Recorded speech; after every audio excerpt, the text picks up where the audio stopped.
continue on probability. We'll finish the rest of the topic. We'll look at the fundamental counting rules.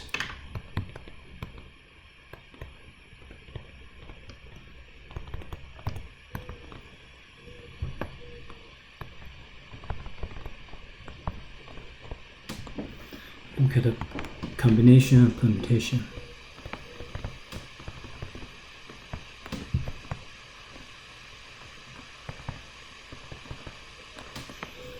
First one, let's look at the fundamental counting rules. So for a sequence of two events in which the first event could occur in m different ways, second event could occur n different ways. The event together could occur in a total of m times n ways. For example, let's say if you flip coin and then roll the die. So the possible when you flip a coin, 2 possible outcomes, roll the die, 6 possible outcomes, total amount of possible outcomes 2 times 6. So this exactly explains the fundamental counting rules. So we have 12 total outcomes. Just like multiple choice questions, you know, first one true and false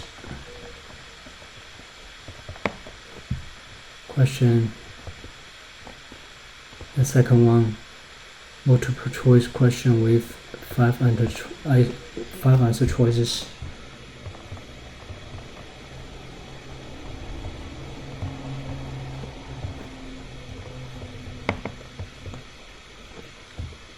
Choices. We did it earlier last time, so true and false we have 2 outcomes. Multiple choice question with 5 choices, 5 outcomes. 2 times 5, that's total 10 possible outcomes available here. And you can create a tree diagram to come up with all the possible outcomes. And the second concept is called factorial. Denotes the product of decreasing positive whole numbers, starting with the initial number. So in this case, 4 factorial is 4 times 3 times 2 times 1. Very important thing is factorial always start with the first number and multiply all the decreasing positive number until you reach the 1. That's very important. And a special definition, 0 factorial is 1. 1 factorial, that's also 1. If you look at 7 factorial, that'd be 7 times 6 times 5 times 4 times 3 times 1 times 2 times 1. So if we multiply all of this, let's see what that is.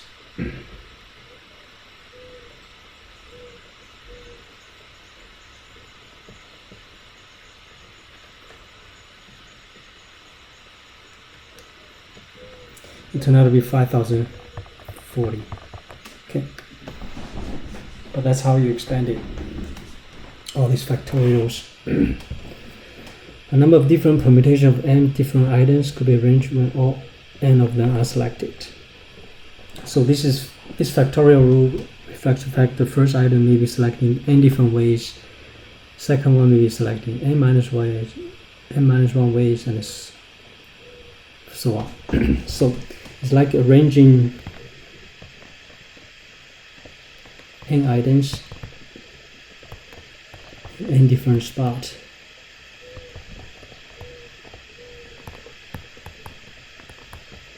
So you can draw a box right here.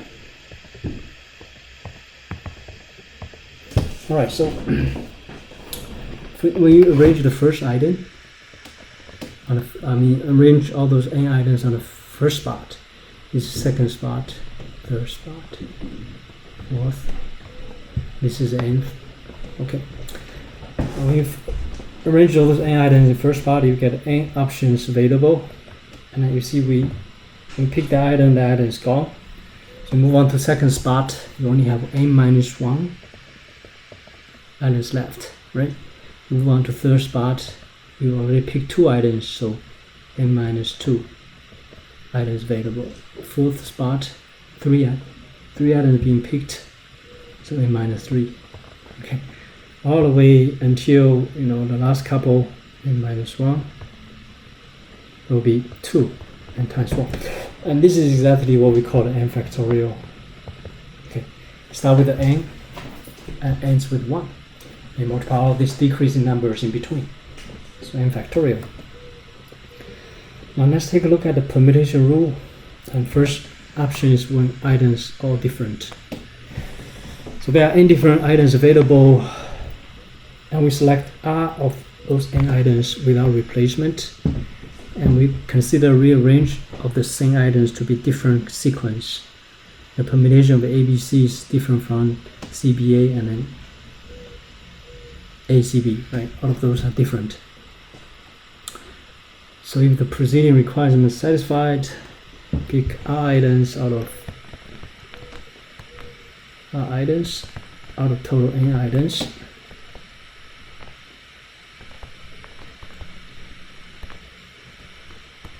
And then alternate methods, because you rearranged all those items, R items being picked, then we're using the permutation.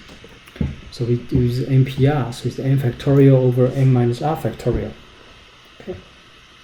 It directly relates to the factorial.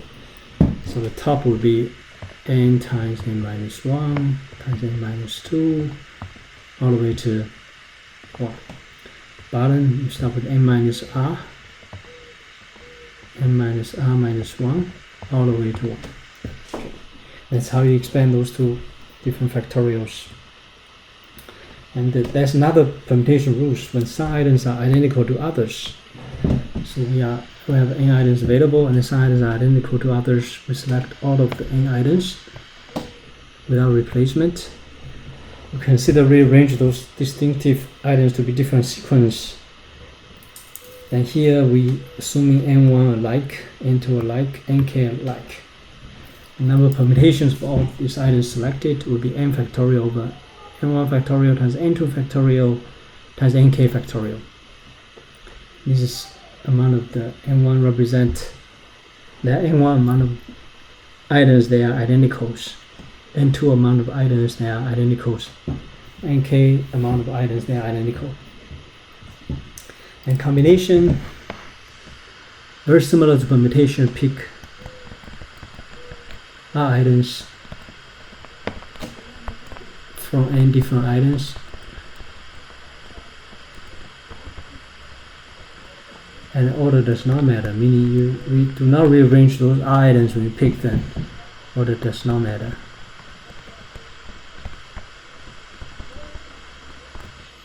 We get a NCR. CR representing combination of picking R items out of n items.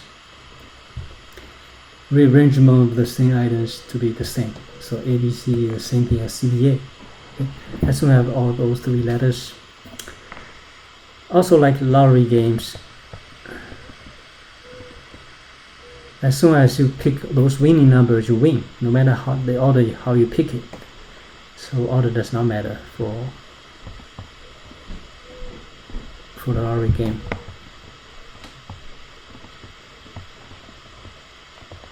The way how you pick those winning numbers does not matter. Combination of R items selected from n different items will be NCR, so n factorial over n minus R factorial times R factorial. Okay, so permutation, similar procedure, order matters.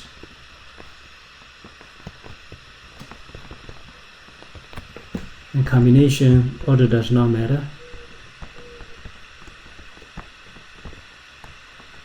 That's a major difference between the permutation and combination.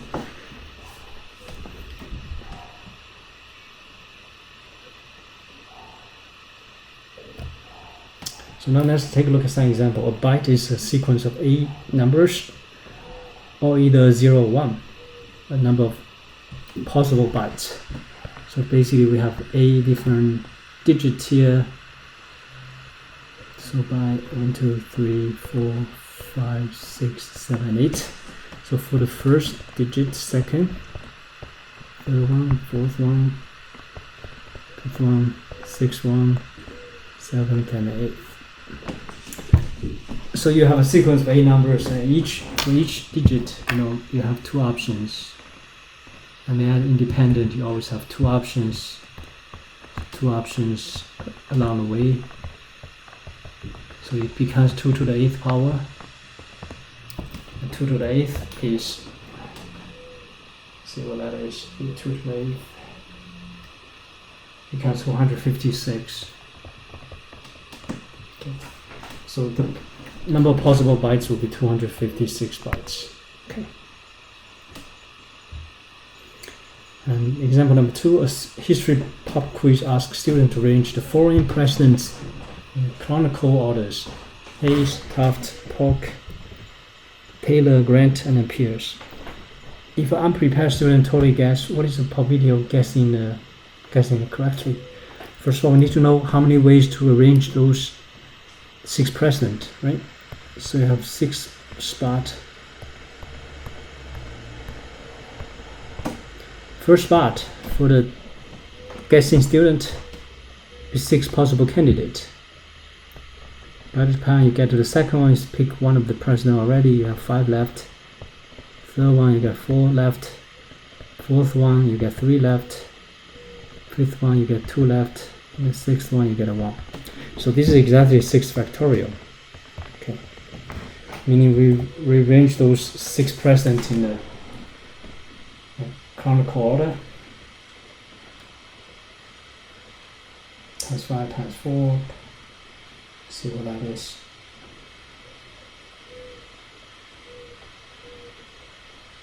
It turned out to be 720. Meaning you have 720 ways to arrange those 6 presidents in the chronicle order, but only one of them is correct. So probably we're guessing correctly.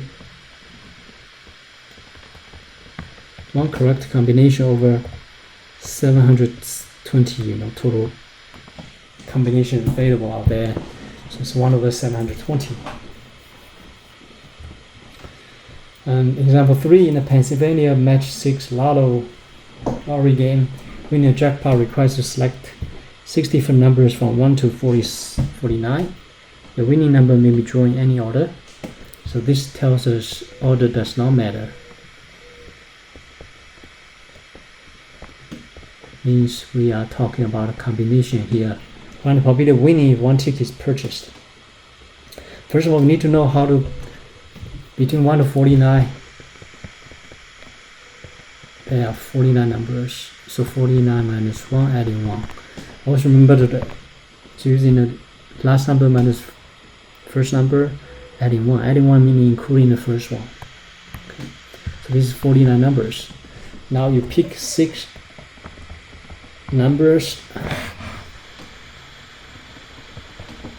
from a total of 49 different numbers, and the order does not matter.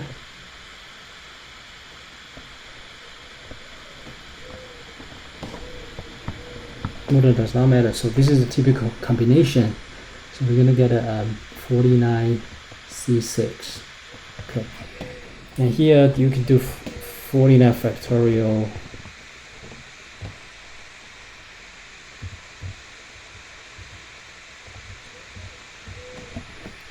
over 49 minus 6 factorial times 6 factorial.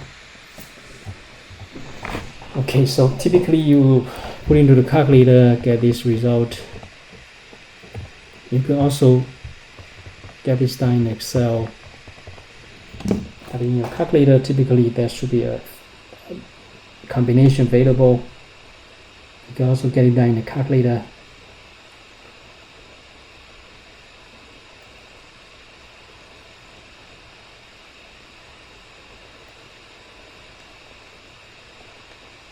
This turned out to be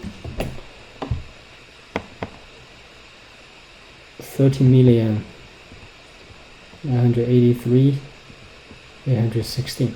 Okay, meaning you have this many of the possible combination of 6 numbers available out there, but only probability of winning, there's only one winning number, is 1 over 30,983,816. and then 600, 816.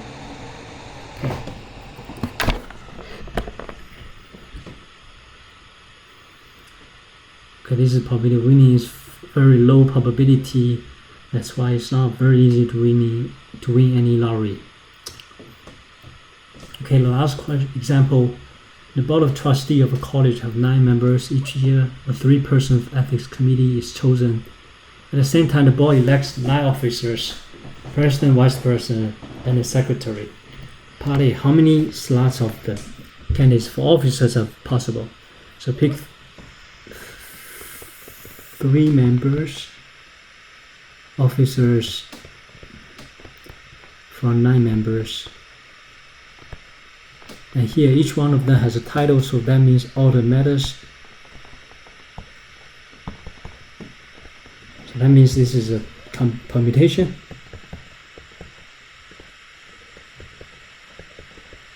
So it's going to be 9p3. So basically this is 9 factorial over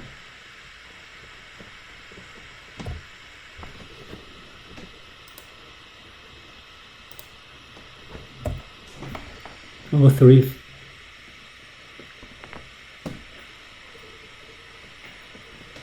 Nine minus 3 factorial.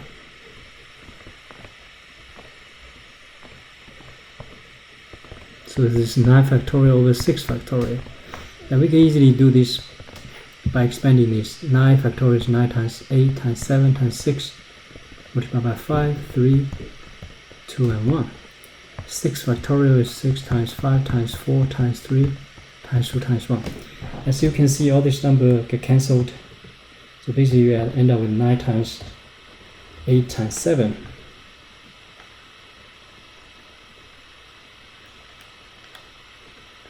Turn out to be 504. Total different slots of candidates available. Okay. Probably similar, picking 3-person ethics committees. Each one of them have the same title, just committee members. So the order does not matter. So it's a combination here. Still picking 3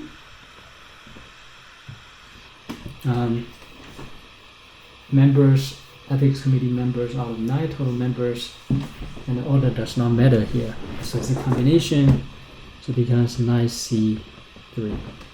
So this is turned out to be 9 factorial.